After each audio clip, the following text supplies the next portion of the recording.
We're going to press on here at Super Shogun Wrestling as we start to get this Christmas show underway. Christmas Carnage. Happy holidays to everybody out there in the world. We are here in West Branch, Michigan at Dragon's Den Productions.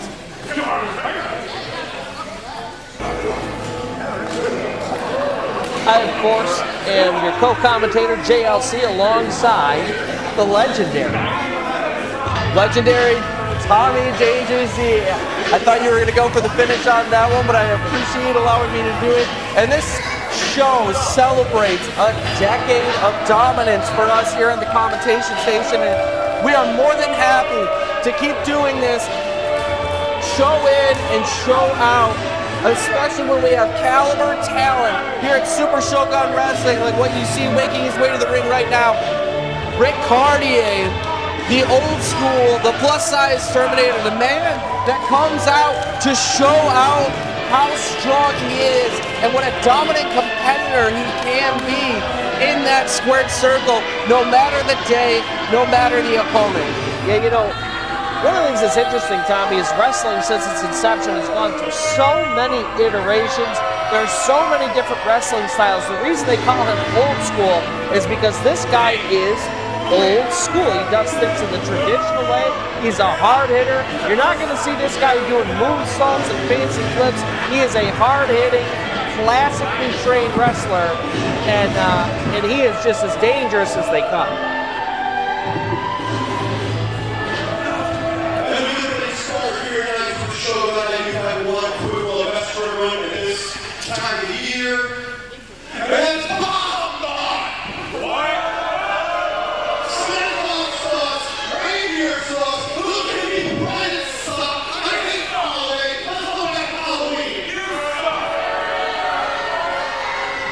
Ric Caurdiea making no friends by dissing everything about Christmas, including Santa Claus and the reindeer and compressions.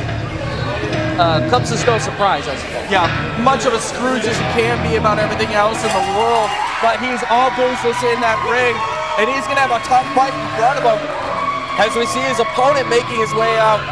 Gio Bronco, who we actually haven't seen since September when he won a triple threat match against Dustin McKibben and Kyle Shaddix. But as you can see, folks, he has come ready to rumble with a whole host of what could be considered weapons. Theoretically, but they're just accessories up to this point. We'll have to see how anything evolves and plays out as this match goes on, but we'll have to see how that time off kind of helped him in between his last triple threat match and this matchup against Ric Caurdiea, who came off a banger of a blowout against Tommy Trainwreck last month, and what could go down as one of the greatest matches we've had here at Super Shogun Wrestling. But not to light up the moment here, where I'm sure this could truly become another contender for match of the year. match number one is the singles match scheduled for in the women are tickets at 300 pounds from the studio 605, the Midwest Enforcer, the plus size Terminator, old school Ric Caurdiea.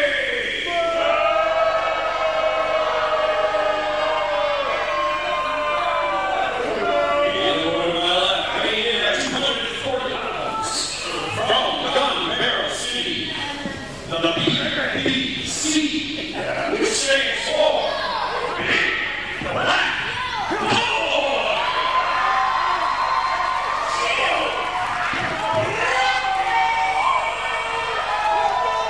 What an ovation coming from this crowd for Gio Bronco. Absolutely. And we need to take a moment tonight to recognize Kevin Money Munson's suit. Absolutely beautiful, along with Tommy Davis. Very festive, beautiful, well-dressed gentleman. Absolutely majestic. The light ups on it, everything absolutely brilliant. And this first matchup is underway. What a way to have a festive season start off just right with an incredible matchup and an incredible night here at Dragon Death Productions in West Branch, Michigan. Super Shogun Wrestling's Christmas Carnage gets underway with Ric Caurdiea giving hands to the face of Gio Bronco, but Bronco turning it around. And folks, don't let your eyes do not deceive you. Over 500-pound of wrestler in that ring, and they are moving like there's only 300 pounds of wrestler in that ring. So fast is Gio Bronco. Big double axe handle sends Ric Caurdiea to the mat, followed up by a splash. Looking for a finish. Quick kick out after one. Caurdiea is not going to go down that fast, but that's where he starts to play some of those mind games. Bronco coming in. Ric Caurdiea thinking he might have an easy night, but now Bronco showing how important it is to him to come up with a victory. Oh, come on! Look at this. By Ansel by Crook. Chance of BBC in the crowd, and then a low blow. Yeah, Ric Caurdiea distracting the referee and holding on to him as Bronco was approaching, which allowed that heel kick up and under for a low blow on Bronco, and now really working on those inner thighs, the hamstring areas of Bronco, to continue to do as much damage as he possibly can to keep the big man off his feet. And now once again utilizing the ropes, and if you're Ric Caurdiea, you are going to use every single bit of that 5 count. Oh, absolutely. When you're dealing with someone of this, oh my goodness, sorry to interrupt, but my 300 pounds of weight slamming down on the back of Bronco, choking him through the second rope. Unbelievable. Tommy, you ever see those videos of a car parked on the train tracks when a train comes running through? That's what that just, oh! Gio Bronco now on the receiving end of some vicious blows by Ric Caurdiea. He's basically looking like the train wreck you can't turn away from at the moment as Ric Caurdiea putting on an old school clinic.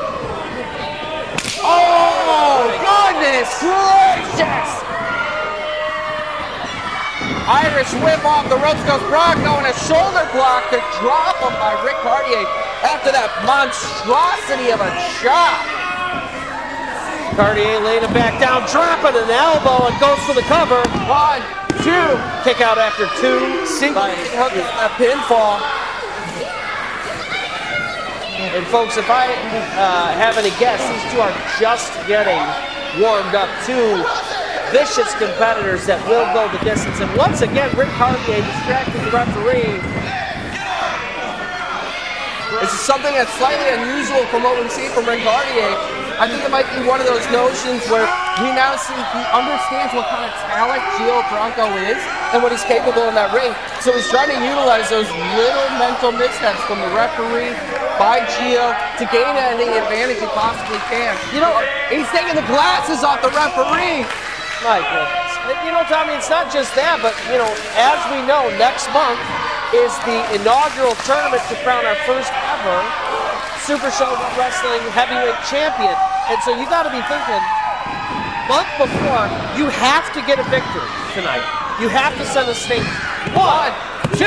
Kick out after 2 by Bronco after that onslaught from Caurdiea, but you're absolutely right. It's not just about showing up and showing off like we've seen previously.